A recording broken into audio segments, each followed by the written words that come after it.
Our virtues? It is probable that we too have still our virtues, though naturally they are not those sincere and massive virtues on account of which we hold our grandfathers in esteem and also at a little distance from us. We Europeans of the day after tomorrow, we firstlings of the 20th century, with all our dangerous curiosity, our multifariousness and art of disguising, our mellow and seemingly sweetened cruelty in sense and spirit, we shall presumably, if we should have virtues, have those only which have come to agree best with our most secret and heartfelt inclinations, with our most ardent requirements. Well then, let us look for them in our labyrinths, where, as we know, so many things lose themselves, so many things get quite lost. And is there anything finer than to search for one's own virtues? Is it not almost to believe in one's own virtues? But this believing in one's own virtues, is it not practically the same as what was formerly called one's good conscience, that long, respectable pigtail of an idea which our grandfathers used to hang behind their heads, and, often enough, also behind their understandings? It seems, therefore, that however little we may imagine ourselves to be old-fashioned and grandfatherly respectable in other respects, in one thing we are nevertheless the worthy grandchildren of our grandfathers, we last Europeans with good consciences. We also still wear their pigtail. Ah, if you only knew how soon, so very soon, it will be different. 215. As in the stellar firmament, there are sometimes two suns which determine the path of one planet, and in certain cases suns of different colours shine around a single planet, now with red light, now with green, and then simultaneously illumine and flood it with motley colours. So we modern men, owing to the complicated mechanism of our firmament, are determined by different moralities. Our actions shine alternately in different colours, and are seldom unequivocal, and there are often cases, also, in which our actions are motley coloured. 216. To love one's enemies. I think that has been well learnt. It takes place thousands of times at present on a large and small scale. Indeed, at times, the higher and sublimer thing takes place. We learn to despise when we love, and precisely when we love best. All of it, however, unconsciously, without noise, without ostentation, with the shame and secrecy of goodness, which forbids the utterance of the pompous word and the formula of virtue. Morality as attitude is opposed to our taste nowadays. This is also an advance, as it was an advance in our fathers that religion as an attitude finally became opposed to their taste, including the enmity and Voltairean bitterness against religion, and all that formerly belonged to freethinker pantomime. It is the music in our conscience, the dance in our spirit, to which Puritan litanies, moral sermons, and goody-goodness won't chime. 217. Let us be careful in dealing with those who attach great importance to being credited with moral tact and subtlety in moral discernment. They never forgive us if they have once made a mistake before us, or even with regard to us. They inevitably become our instinctive calumniators and detractors, even when they still remain our friends. Blessed are the forgetful, for they get the better even of their blunders. 218. The psychologists of France, and where else are there still psychologists nowadays, have never yet exhausted their bitter and manifold enjoyment of the bêtise bourgeoise, just as though, in short, they betray something thereby. Flaubert, for instance, the honest citizen of Rouen, neither saw, heard, nor tasted anything else in the end. It was his mode of self-torment and refined cruelty. As this is growing wearisome, I would now recommend for a change something else for your delight, namely the unconscious astuteness with which good, fat, honest mediocrity always behaves towards loftier spirits and the tasks they have to perform, the subtle, barbed, Jesuitical astuteness, which is 1,000 times subtler than the taste and understanding of the middle class in its best moments, subtler even than the understanding of its victims, a repeated proof that instinct is the most intelligent of all kinds of intelligence which have hitherto been discovered. In short, you psychologists, study the philosophy of the rule in its struggle with the exception. There you have a spectacle fit for gods and godlike malignity.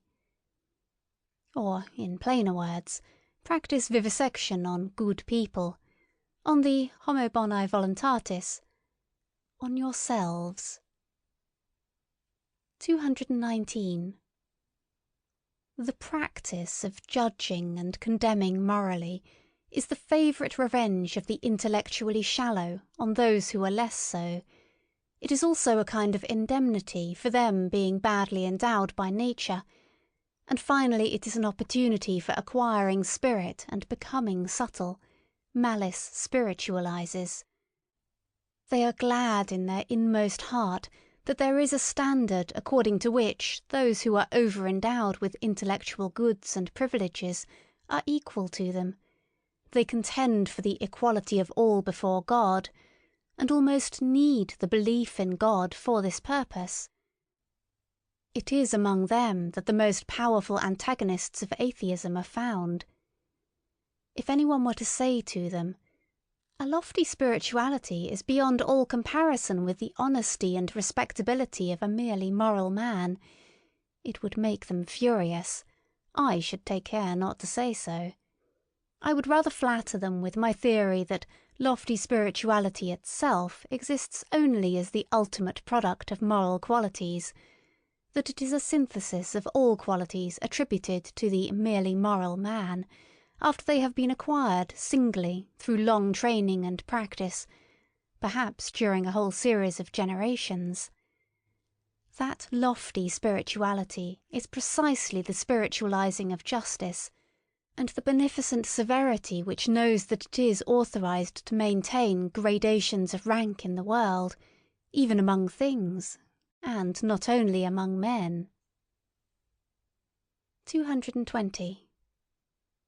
Now that the praise of the disinterested person is so popular, one must, probably not without some danger, get an idea of what people actually take an interest in, and what are the things generally which fundamentally and profoundly concern ordinary men, including the cultured, even the learned, and perhaps philosophers also, if appearances do not deceive. The fact thereby becomes obvious that the greater part of what interests and charms higher natures, and more refined and fastidious tastes, seems absolutely uninteresting to the average man, if, notwithstanding, he perceive devotion to these interests, he calls it désintéressé, and wonders how it is possible to act disinterestedly. There have been philosophers who could give this popular astonishment a seductive and mystical, other-world expression, perhaps because they did not know the higher nature by experience. Instead of stating the naked and candidly reasonable truth that disinterested action is very interesting, and interested action, provided that... And love? What? Even an action for love's sake shall be unegoistic. But you fools. And the praise of the self-sacrificer? But whoever has really offered sacrifice knows that he wanted and obtained something for it, perhaps something from himself, for something from self, that he relinquished here in order to have more there, perhaps in general to be more, or even feel himself more. But this is a realm of questions and answers in which a more fastidious spirit does not like to stay. For here truth has to stifle her yawns so much when she is obliged to answer. And after all, truth is a woman. One must not use force with her. 221. It sometimes happens, said a moralistic pedant and trifle retailer, that I honour and respect an unselfish man, not, however, because he is unselfish, but because I think he has a right to be useful to another man at his own expense. In short, the question is always who he is, and who the other is. For instance, in a person created and destined for command, self-denial and modest retirement, instead of being virtues, would be the waste of virtues, so it seems to me. Every system of unegoistic morality which takes itself unconditionally and appeals to everyone not only sins against good taste, but is also an incentive to sins of omission, an additional seduction under the mask of philanthropy, and precisely a seduction and injury to the higher, rarer, and more privileged types of men. Moral systems must be compelled first of all to bow before the gradations of rank. Their presumption must be driven home to their conscience, until they thoroughly understand at last that it is immoral to say that what is right for one is proper for another. So said my moralistic pedant and bonhomme. Did he perhaps deserve to be laughed at when he thus exhorted systems of morals to practice morality? But one should not be too much in the right if one wishes to have the laughers on one's own side. A grain of wrong pertains even to good taste. 222. Wherever sympathy, fellow suffering, is preached nowadays, and if I gather rightly, no other religion is any longer preached, let the psychologist have his ears open. Through all the vanity, through all the noise which is natural to these preachers, as to all preachers, he will hear a hoarse, groaning, genuine note of self-contempt.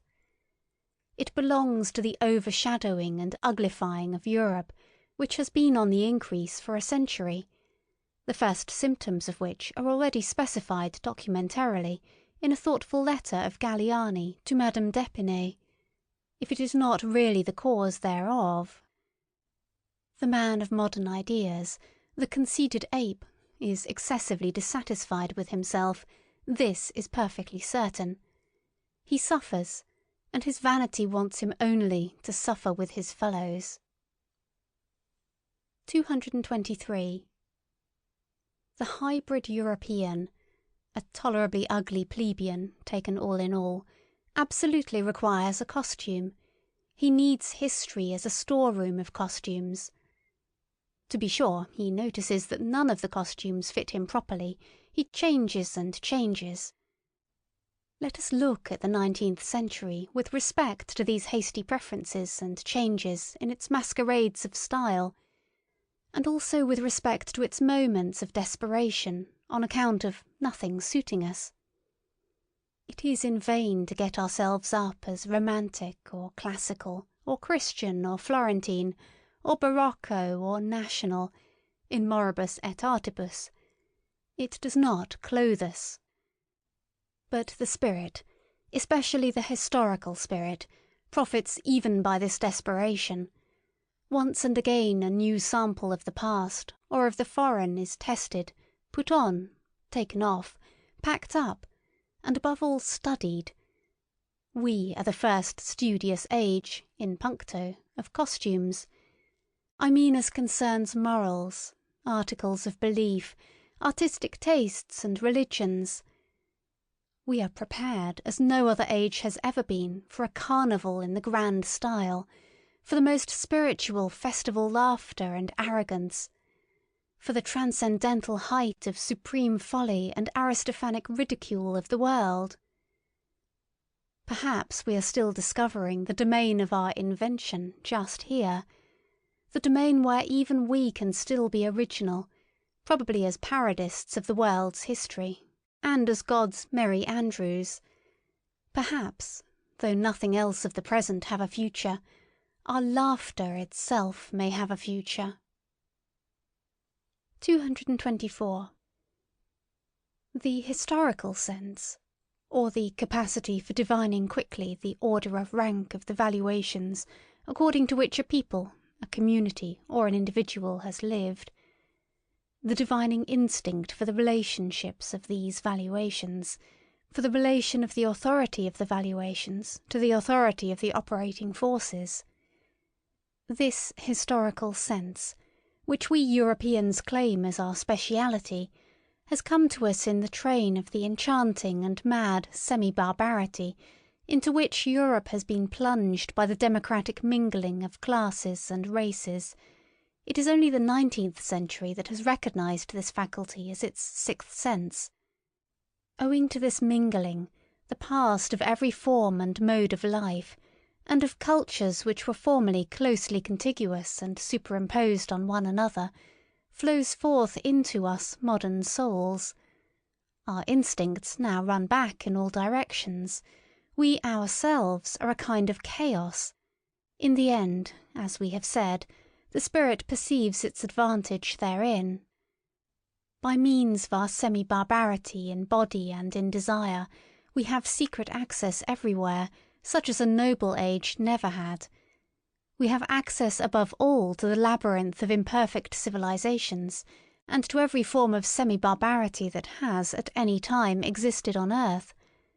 And in so far as the most considerable part of human civilization hitherto has just been semi-barbarity, the historical sense implies almost the sense and instinct for everything, the taste and tongue for everything, whereby it immediately proves itself to be an ignoble sense. For instance, we enjoy Homer once more. It is perhaps our happiest acquisition that we know how to appreciate Homer, whom men of distinguished culture, as the French of the 17th century, like Saint-Evremond, who reproached him for his esprit vaste, and even Voltaire, the last echo of the century, cannot and could not so easily appropriate, whom they scarcely permitted themselves to enjoy. The very decided yea and nay of their palate, their promptly ready disgust, their hesitating reluctance with regard to everything strange, their horror of the bad taste even of lively curiosity, and in general the averseness of every distinguished and self-sufficing culture to avow a new desire, a dissatisfaction with its own condition, or an admiration of what is strange. All this determines and disposes them unfavourably, even towards the best things of the world, which are not their property, or could not become their prey. And no faculty is more unintelligible to such men than just this historical sense, with its truckling plebeian curiosity. The case is not different with Shakespeare. That marvellous Spanish, Moorish, Saxon synthesis of taste, over whom an ancient Athenian of the circle of Aeschylus would have half killed himself with laughter or irritation. But we accept precisely this wild motleynesss, this medley of the most delicate, the most coarse, and the most artificial, with a secret confidence and cordiality. We enjoy it as a refinement of art reserved expressly for us, and allow ourselves to be as little disturbed by the repulsive fumes and the proximity of the English populace in which Shakespeare's art and taste lives, as perhaps on the Chiaia of Naples, where, with all our senses awake, we go our way, enchanted and voluntarily, in spite of the drain odour of the lower quarters of the town. That, as men of the historical sense, we have our virtues, is not to be disputed. We are unpretentious, unselfish, modest, brave, habituated to self-control and self-renunciation, very grateful, very patient, very complacent. But with all this we are perhaps not very tasteful. Let us finally confess it, that what is most difficult for us men of the historical sense to grasp, feel, taste, and love, what finds us fundamentally prejudiced and almost hostile, is precisely the perfection and ultimate maturity in every culture and art, the essentially noble in works and men, their moment of smooth sea and halcyon self-sufficiency, the goldenness and coldness which all things show that have perfected themselves. Perhaps our great virtue of the historical sense is in necessary contrast to good taste, at least to the very best taste, and we can only evoke in ourselves imperfectly, hesitatingly, and with compulsion, the small, short, and happy godsends and glorifications of human life as they shine here and there, those moments and marvellous experiences when a great power has voluntarily come to a halt before the boundless and infinite, where a superabundance of refined delight has been enjoyed by a sudden checking and petrifying, by standing firmly and planting oneself fixedly on still trembling ground. Proportionateness is strange to us, let us confess it to ourselves. Our itching is really the itching for the infinite, the immeasurable. Like the rider on his forward panting horse, we let the reins fall before the infinite, we modern men, we semi-barbarians, and are only in our highest bliss when we are in most danger. 225. Whether it be hedonism, pessimism, utilitarianism, or eudaimonism, all those modes of thinking which measure the worth of things according to pleasure and pain, that is, according to accompanying circumstances and secondary considerations, are plausible modes of thought and naiveties, which everyone conscious of creative powers and an artist's conscience will look down upon with scorn, though not without sympathy. Sympathy for you, to be sure, that is not sympathy as you understand it. It is not sympathy for social distress, for society with its sick and misfortuned, for the hereditarily vicious and defective who lie on the ground around us. Still less is it sympathy for the grumbling, vexed, revolutionary slave classes who strive after power. They call it freedom. Our sympathy is a loftier and further-sighted sympathy. We see how man dwarfs himself, how you dwarf him, and there are moments when we view your sympathy with an indescribable anguish, when we resist it, when we regard your seriousness as more dangerous than any kind of levity. You want, if possible, and there is not a more foolish if possible, to do away with suffering. And it really seems that we would rather have it increased and made worse than it has ever been. Well-being, as you understand it, is certainly not a goal. It seems to us an end, a condition which at once renders man ludicrous and contemptible, and makes his destruction desirable. The discipline of suffering, of great suffering, know ye not that it is only this discipline that has produced all the elevations of humanity hitherto? The tension of soul in misfortune which communicates to it its energy, its shuddering in view of wrack and ruin, its inventiveness and bravery in undergoing, enduring, interpreting and exploiting misfortune, and whatever depth, mystery, disguise, spirit, artifice or greatness has been bestowed upon the soul, has it not been bestowed through suffering, through the discipline of great suffering? In man, creature and creator are united. In man there is not only matter, shred, excess, clay, mire, folly, chaos, but there is also the creator, the sculptor, the hardness of the hammer, the divinity of the spectator, and the seventh day. Do ye understand this contrast?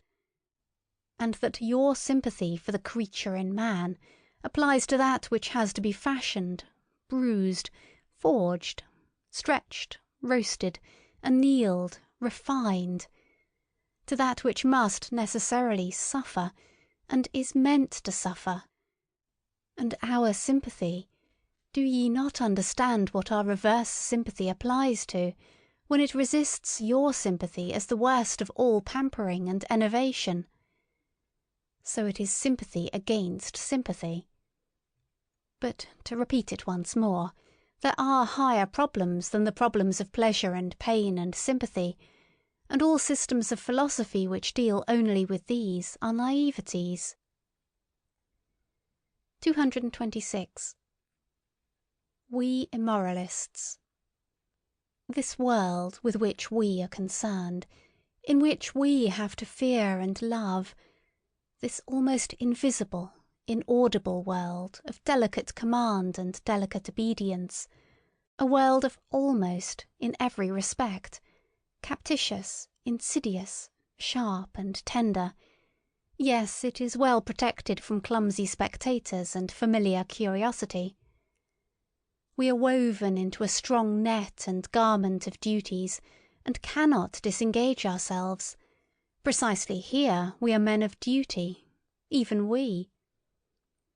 Occasionally it is true we dance in our chains and betwixt our swords. It is none the less true that more often we gnash our teeth under the circumstances, and are impatient at the secret hardship of our lot. But do what we will, fools and appearances say of us, "These are men without duty." We always have fools and appearances against us.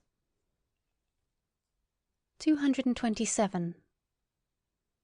Honesty, granting that it is the virtue from which we cannot rid ourselves, we free spirits, well, we will labour at it with all our perversity and love, and not tire of perfecting ourselves in our virtue, which alone remains. May its glance some day overspread like a gilded, blue, mocking twilight this ageing civilization with its dull, gloomy seriousness.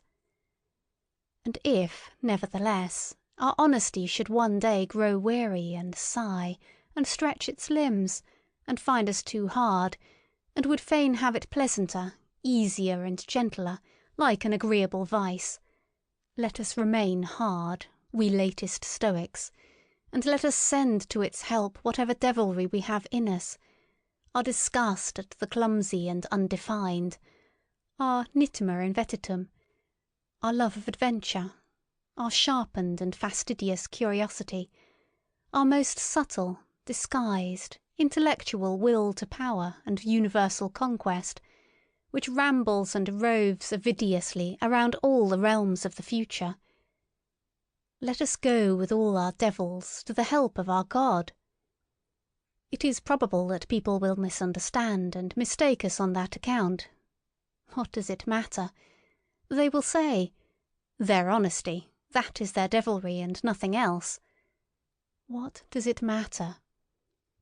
And even if they were right, have not all gods hitherto been such sanctified, rebaptized devils?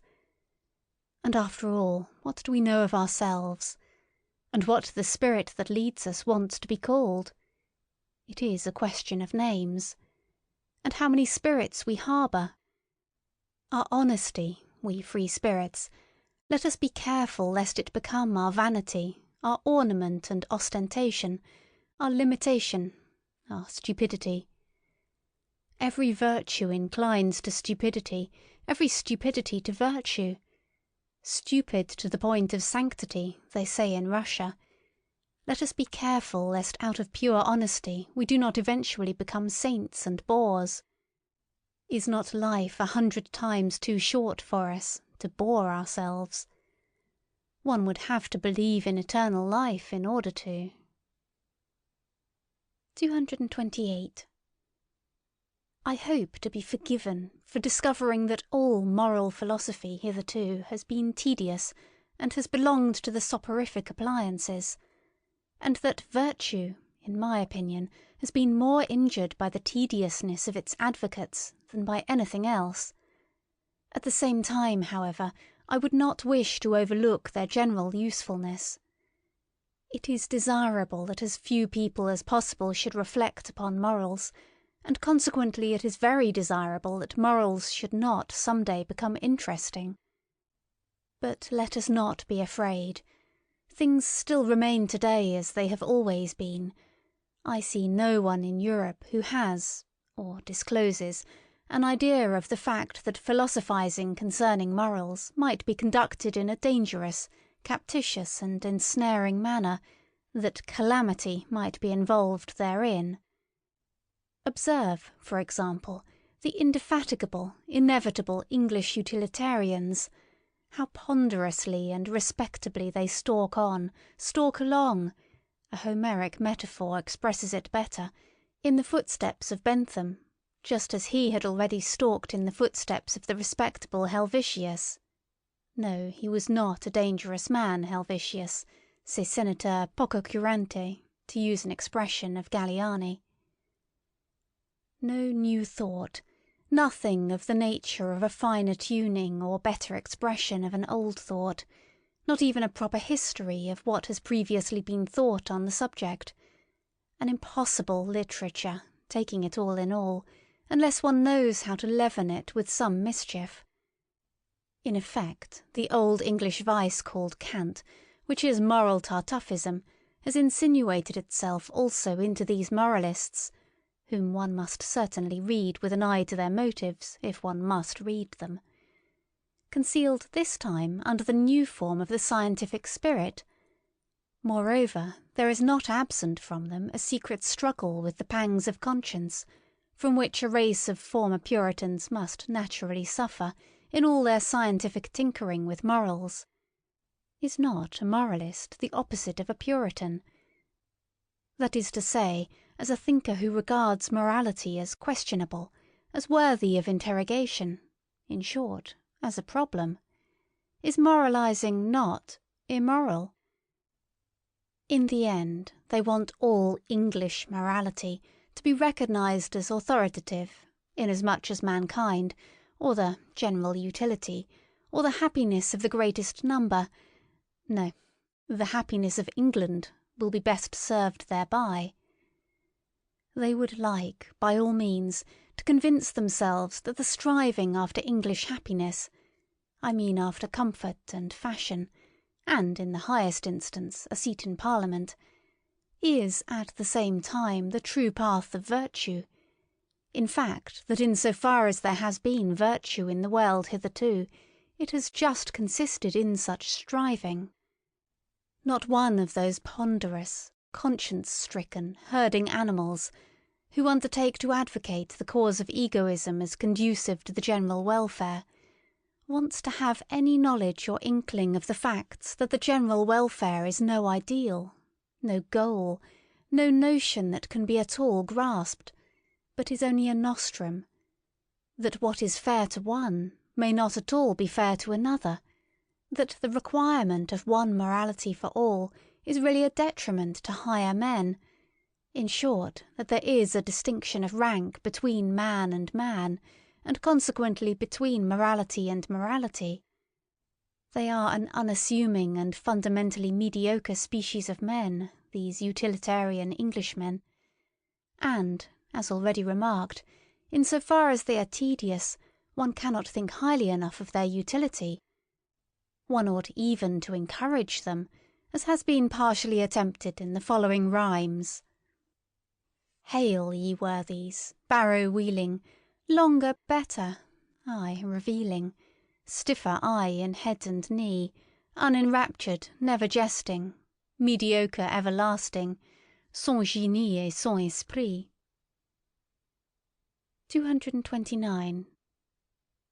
In these later ages, which may be proud of their humanity, there still remains so much fear, so much superstition of the fear, of the cruel wild beast, the mastering of which constitutes the very pride of these humaner ages, that even obvious truths, as if by the agreement of centuries, have long remained unuttered, because they have the appearance of helping the finally slain wild beast back to life again.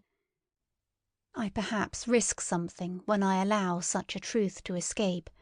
Let others capture it again and give it so much milk of pious sentiment to drink, that it will lie down quiet and forgotten in its old corner. One ought to learn anew about cruelty and open one's eyes. One ought at last to learn impatience, in order that such immodest gross errors, as, for instance, have been fostered by ancient and modern philosophers with regard to tragedy, may no longer wander about virtuously and boldly. Almost everything that we call higher culture is based upon the spiritualizing and intensifying of cruelty. This is my thesis. The wild beast has not been slain at all. It lives. It flourishes. It has only been transfigured. That which constitutes the painful delight of tragedy is cruelty. That which operates agreeably in so-called tragic sympathy, and at the basis even of everything sublime, up to the highest and most delicate thrills of metaphysics, obtains its sweetness solely from the intermingled ingredient of cruelty. What the Roman enjoys in the arena, the Christian in the ecstasies of the cross, the Spaniard at the sight of the faggot and stake, or of the bullfight, the present-day Japanese who presses his way to the tragedy, the workman of the Parisian suburbs who has a homesickness for bloody revolutions, the Wagnerian who, with unhinged will, undergoes the performance of Tristan and Isolde, what all these enjoy, and strive with mysterious ardour to drink in, is the philtre of the great Circe, cruelty. Here, to be sure, we must put aside entirely the blundering psychology of former times, which could only teach with regard to cruelty that it originated at the sight of the suffering of others. There is an abundant, superabundant enjoyment even in one's own suffering, in causing one's own suffering, and wherever man has allowed himself to be persuaded to self-denial in the religious sense, or to self-mutilation, as among the Phoenicians and ascetics, or, in general, to desensualization, decarnalization, and contrition, to puritanical repentance spasms, to vivisection of conscience, and to Pascal-like sacrificio dell'intelletto, he is secretly allured and impelled forwards by his cruelty, by the dangerous thrill of cruelty towards himself. Finally, let us consider that even the seeker of knowledge operates as an artist and glorifier of cruelty, in that he compels his spirit to perceive against its own inclination, and often enough against the wishes of his heart. He forces it to say nay, where he would like to affirm, love, and adore. Indeed, every instance of taking a thing profoundly and fundamentally is a violation, an intentional injuring of the fundamental will of the spirit, which instinctively aims at appearance and superficiality.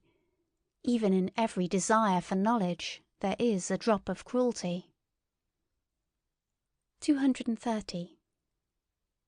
Perhaps what I have here said about a fundamental will of the spirit may not be understood without further details. I may be allowed a word of explanation.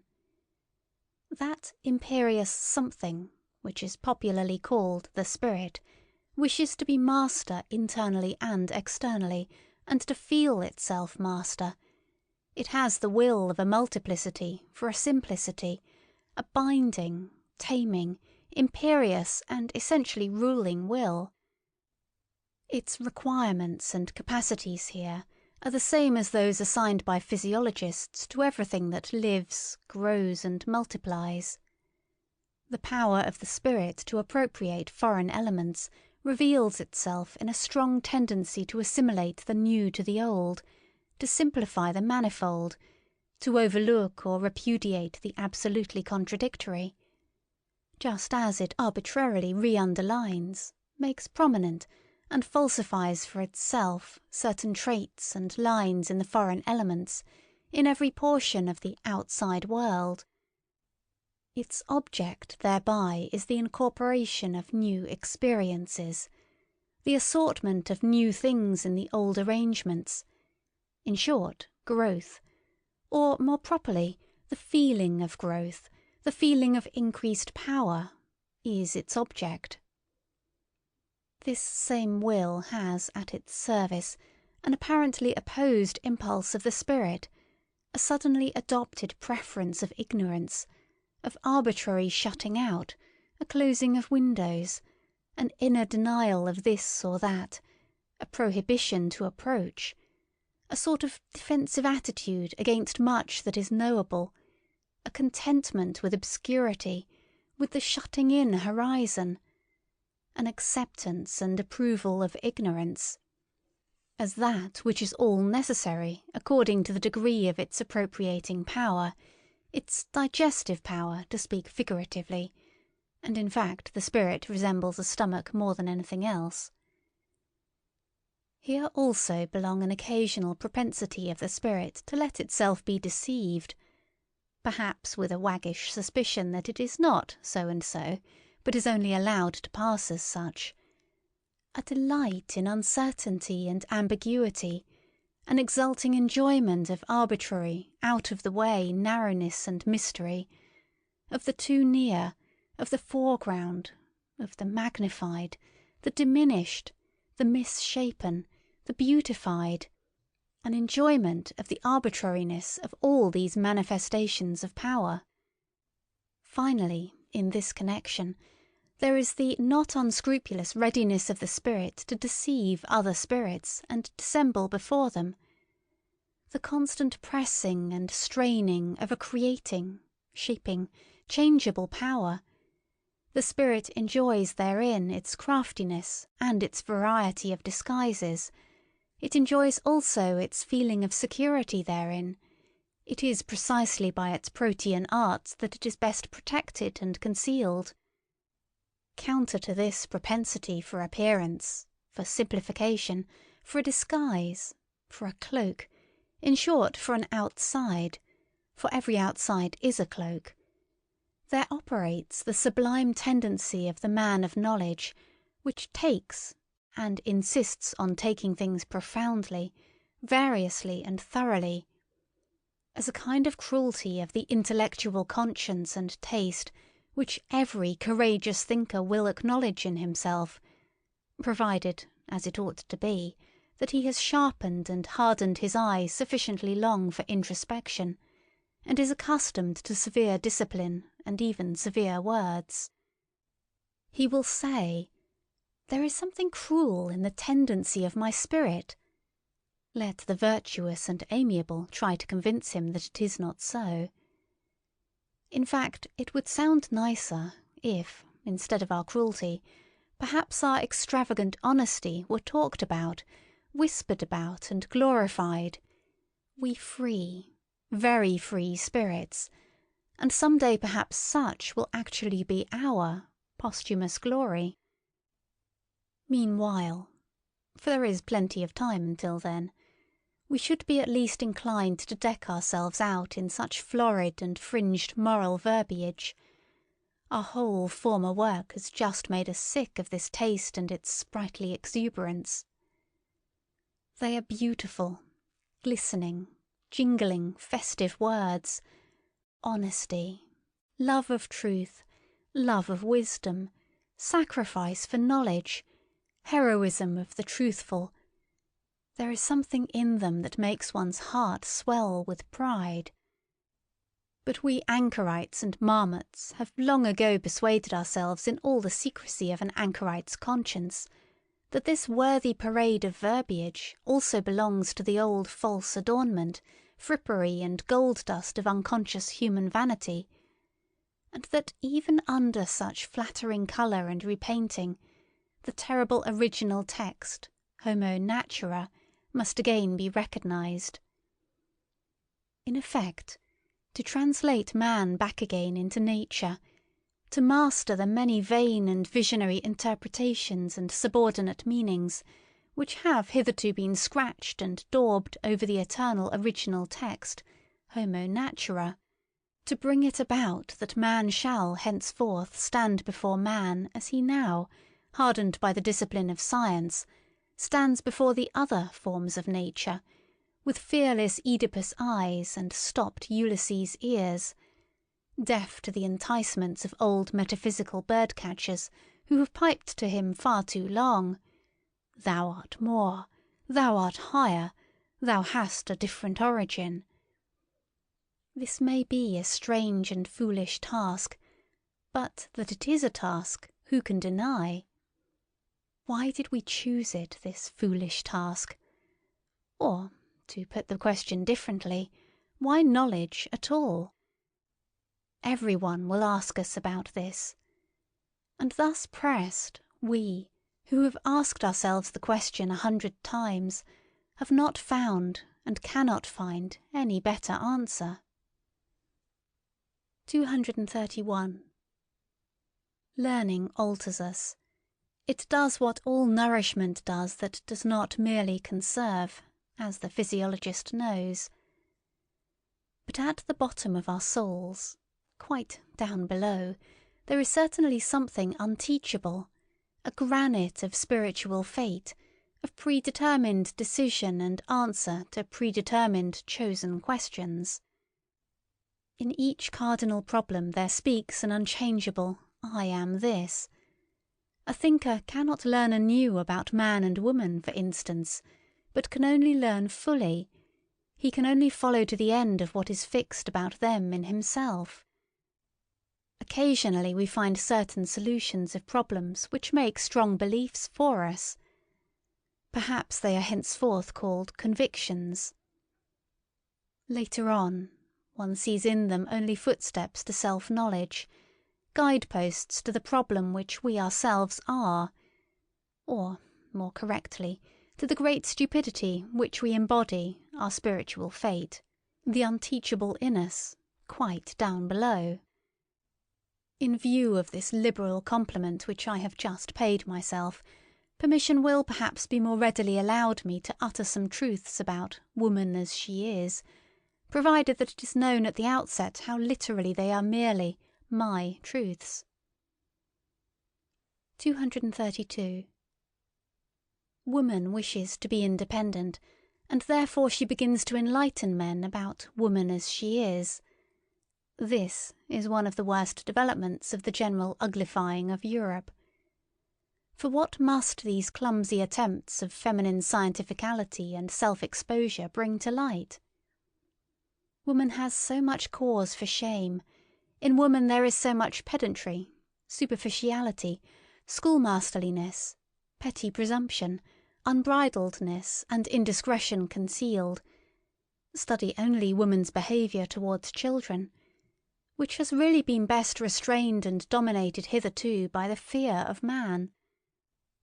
Alas, if ever the eternally tedious in woman, she has plenty of it, is allowed to venture forth, if she begins radically and on principle to unlearn her wisdom and art, of charming, of playing, of frightening away sorrow, of alleviating and taking easily, if she forgets her delicate aptitude for agreeable desires. Female voices are already raised, which, by St. Aristophanes, make one afraid. With medical explicitness it is stated in a threatening manner what woman first and last requires from man. Is it not in the very worst taste that woman thus sets herself up to be scientific? Enlightenment hitherto has fortunately been men's affair, men's gift.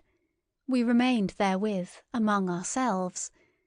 And in the end, in view of all that women write about woman, we may well have considerable doubt as to whether woman really desires enlightenment about herself, and can desire it.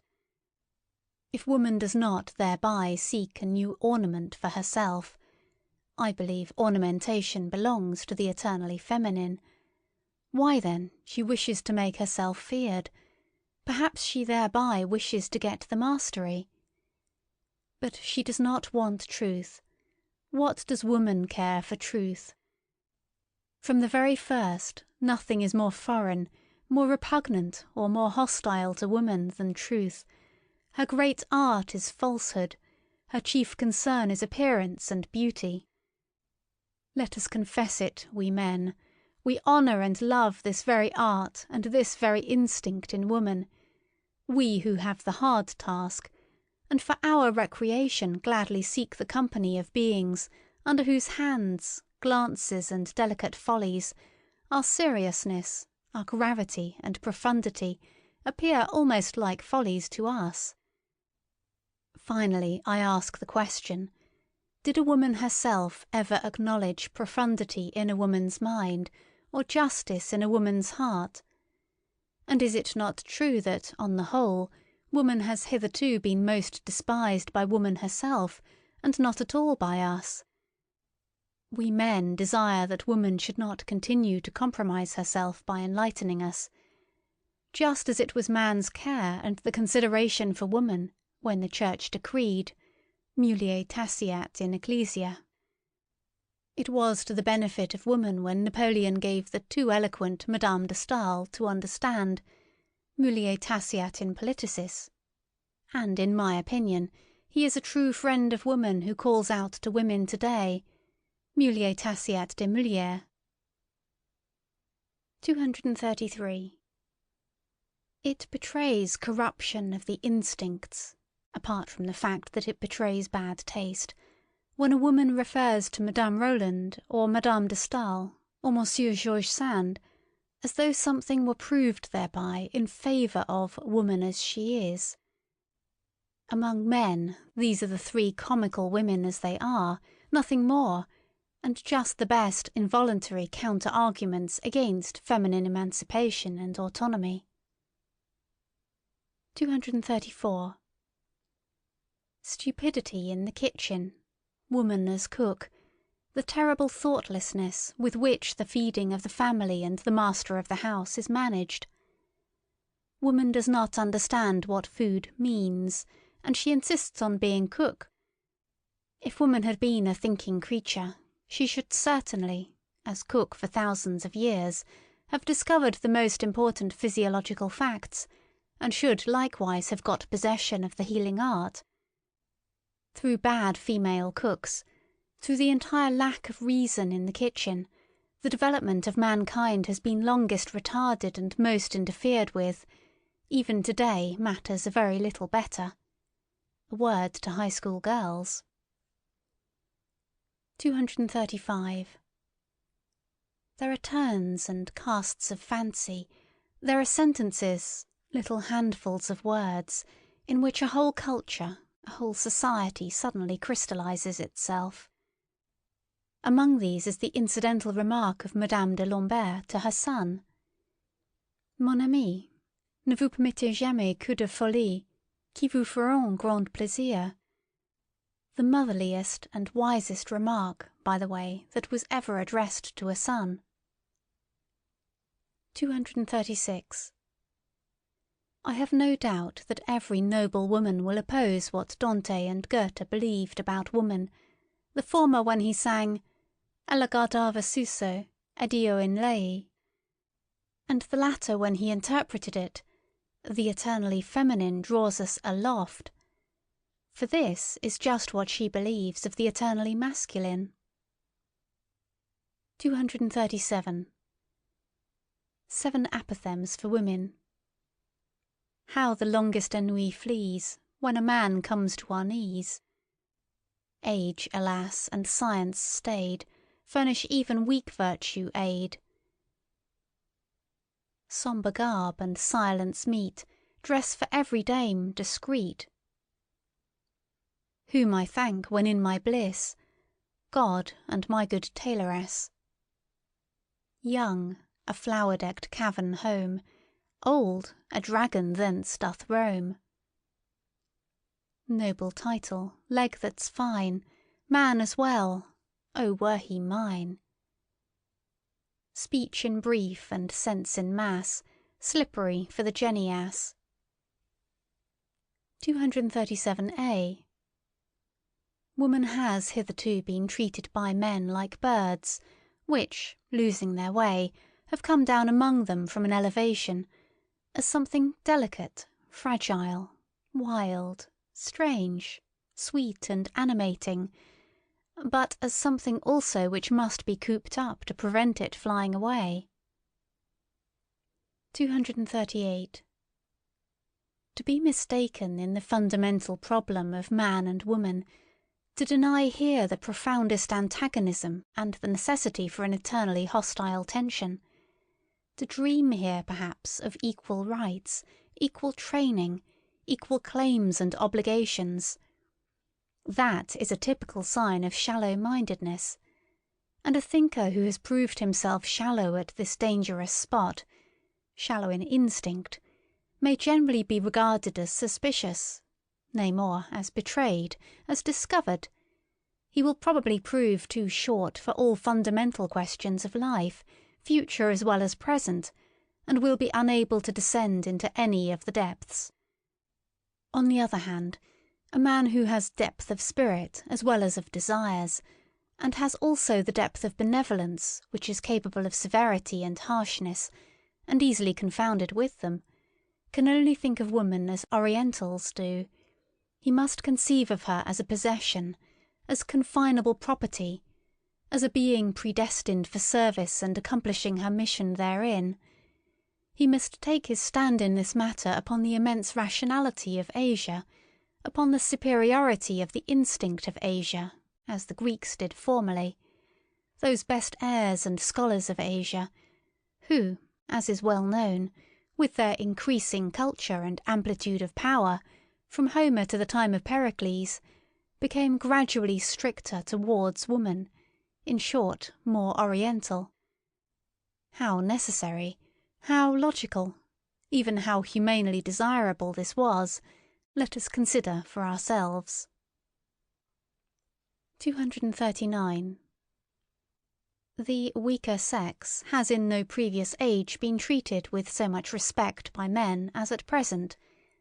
This belongs to the tendency and fundamental taste of democracy, in the same way as disrespectfulness to old age. What wonder is it that abuse should immediately be made of this respect? They want more, they learn to make claims, the tribute of respect is at last felt to be well-nigh galling.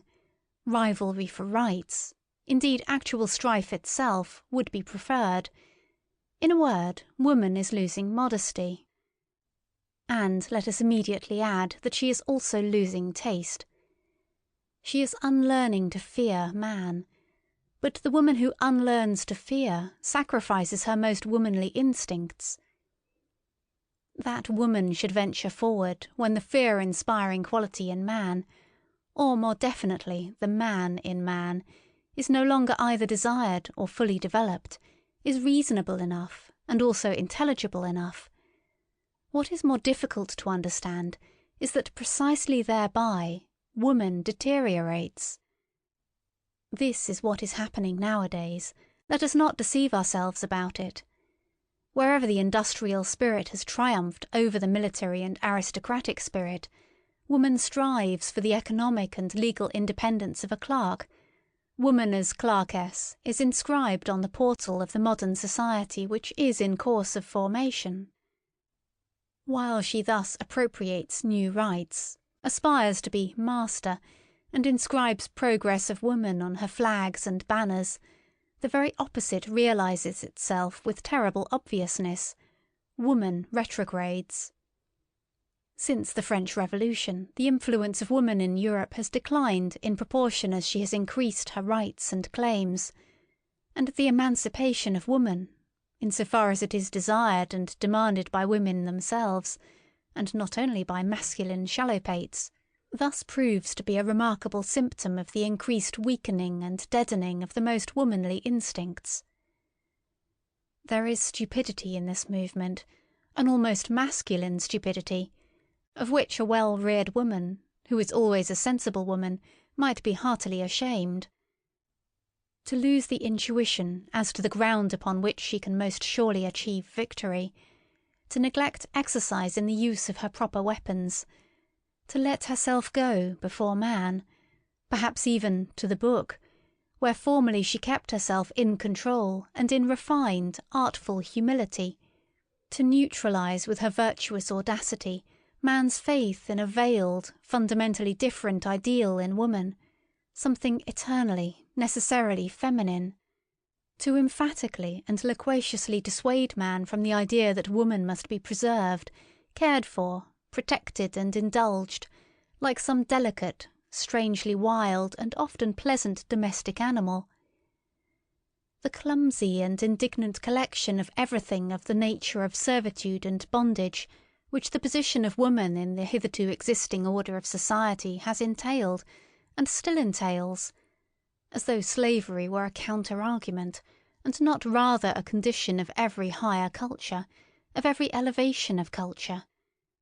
What does all this betoken, if not a disintegration of womanly instincts, a defeminizing?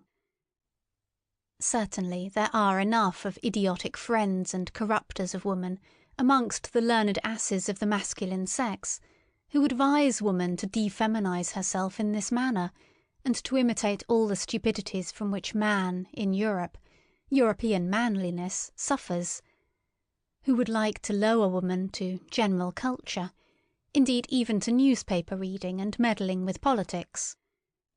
Here and there they wish even to make women into free spirits and literary workers, as though a woman without piety would not be something perfectly obnoxious or ludicrous to a profound and godless man. Almost everywhere her nerves are being ruined by the most morbid and dangerous kind of music, our latest German music, and she is daily being made more hysterical and more incapable of fulfilling her first and last function, that of bearing robust children. They wish to cultivate her in general still more, and intend, as they say, to make the weaker sex strong by culture, as if history did not teach in the most emphatic manner that the cultivating of mankind and his weakening, that is to say, the weakening, dissipating and languishing of his force of will, have always kept pace with one another, and that the most powerful and influential women in the world, and lastly the mother of Napoleon, had just to thank their force of will, and not their schoolmasters, for their power and ascendancy over men. That which inspires respect in woman, and often enough fear also, is her nature, which is more natural than that of man, her genuine, carnivora-like, cunning flexibility, her tiger claws beneath the glove, her naivety and egoism, her untrainableness and innate wildness, the incomprehensibleness, extent and deviation of her desires and virtues. That which, in spite of fear, excites one's sympathy for the dangerous and beautiful cat, woman, is that she seems more afflicted, more vulnerable, more necessitous of love, and more condemned to disillusionment than any other creature. Fear and sympathy, it is with these feelings that man has hitherto stood in presence of woman, always with one foot already in tragedy, which rends while it delights. What? And all that is now to be at an end? And the disenchantment of woman is in progress? The tediousness of woman is slowly evolving? Oh, Europe, Europe! We know the horned animal which was always most attractive to thee, from which danger is ever again threatening thee. Thy old fable might once more become history, an immense stupidity might once again overmaster thee and carry thee away. And no God concealed beneath it, no, only an idea, a modern idea,